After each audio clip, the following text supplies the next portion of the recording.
6 years ago, I was diagnosed with low testosterone. I knew something was wrong for a while before going to my doctor, but I was young and dumb and never went to doctors unless I felt like I was dying. After feeling miserable for a while and having a whole laundry list of symptoms, I knew something had to change.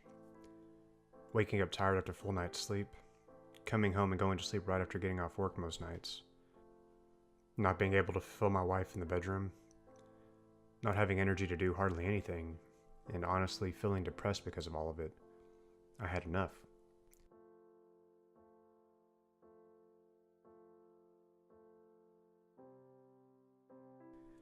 So I made an appointment with my doctor and told him to check my testosterone levels after self-diagnosing on WebMD. Blood work came back and sure enough, I had low free testosterone. I had feelings of relief and fear. Relief that it wasn't all in my head, but fear of what it meant and what was to come.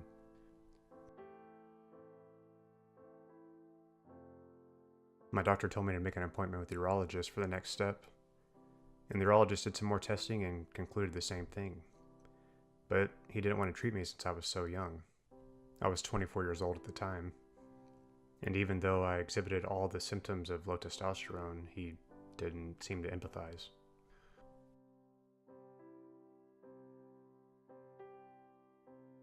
So I made an appointment with an endocrinologist, and sure enough, she came to the same conclusion that yes, you need treatment, but no, we won't treat you because you're too young.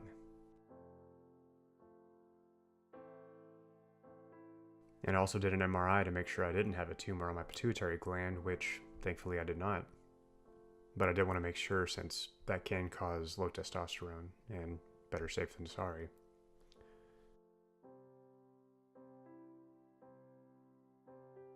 At this point, I felt like I was stuck, and I still felt terrible, but no one seemed to care enough to help. Which, I understand. If you can't empathize, know how I really feel, then you really have no idea what I'm going through. But I needed help. And so I turned to the trusty internet, and I found some support forums for people who have low T. And in that forum was a recommendation thread for doctors in your area, and I was able to find one within 45 minutes of myself. So I scheduled an appointment with a new doctor, and he actually seemed willing to treat me. More blood work and another appointment, and he prescribed me Clomid. Now, Clomid's used for women's fertility, but it's also used off-label for men with low testosterone. And so I tried this for a few weeks, but didn't see any real relief, and I was concerned about side effects related to vision that Clomid can cause.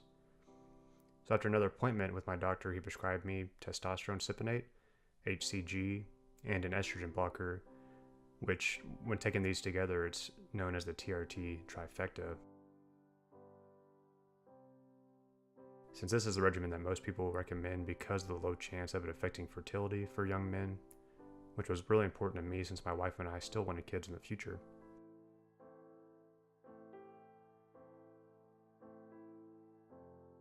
After a month or so of taking this regimen, I was finally starting to feel better. But I still had questions as to why I had low testosterone since that was never really explained. So more doctor's appointments to test everything from diabetes to Lyme disease. I started to feel like a hypochondriac. I never did find exactly what the cause of my low T was, which normally means it must be secondary hypogonadism. So more time passed, and I was actually starting to feel much better after taking the regimen for about a year. And then it was time to start trying for our family.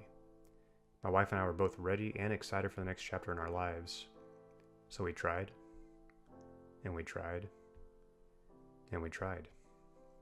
For about a year with no success. So at that point, it was time to visit a fertility doctor to see what exactly was going on. And my wife was healthy and fertile, which I was really thankful for, but as for myself, let's just say that my swimmers weren't exactly Michael Phelps. So I visited a male fertility specialist who took me off testosterone and put me on an HCG monotherapy protocol. Now, if you don't know what HCG is, it's a luteinizing hormone that tells your brain to tell your testicles to produce more sperm. And it also can raise testosterone naturally. Now, I was already taking HCG with testosterone before, but testosterone by itself is known to shut down sperm production in men, and he wanted to rule that out. So after a few months, my sperm count was higher, but still not perfect, so we kept trying to conceive on our own for a few more months with no luck. My fertility doctor recommended that we try a procedure called an IUI, which is basically just artificial insemination. And so we did that. And then we tried another time. And when that one didn't work, we tried again. And that one didn't work either. And let me tell you, it's really disheartening when that doesn't work. And it's especially hard to have to see my wife be disappointed when the pregnancy tests come back negative. And so we're putting off doing IVF, which was kind of a last resort for us since it's so expensive. And we just had a lot of hesitation in general. But both my doctor and her doctor recommended we do it since the odds of it happening any other way were slim to none. And so we did do the IVF procedure this month, which brings us all the way from the start of my journey to the present. Now, we're not announcing anything about IVF yet until we're ready, but I am going to start testosterone again very soon. And I'll make another video when I start that, and this time I'm going to document all that I can so I can share my TRT journey and, Lord willing, fatherhood journey with you. Hopefully this can be a source of inspiration, and hopefully I can answer some questions with you. So thanks for watching, and please consider subscribing. I'll be uploading frequently with updates and progress. Have a great day, and see you next time. Thanks.